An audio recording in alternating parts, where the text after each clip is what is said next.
I always advise that you record straight to your computer when utilizing Zoom for your virtual events.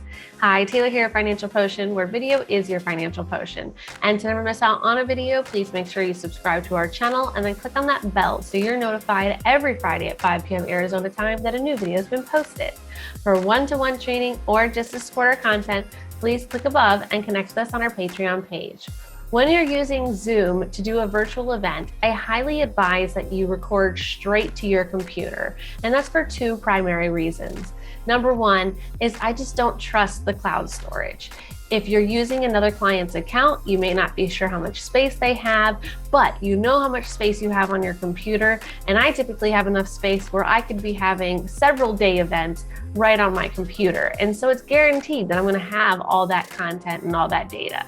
The second major reason why I highly suggest that you only record to your computer is because what you see is what you're going to get.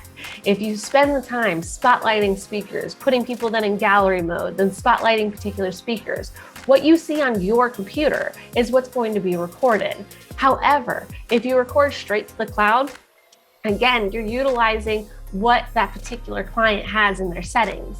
And the settings may be set to only record a speaker view. And so although you pressed all the right buttons, you made all the right transitions, it's not going to come across that way if you're only recording to the cloud. It's potential that you may be stuck with just a speaker view, and then you're very limited when it comes to editing.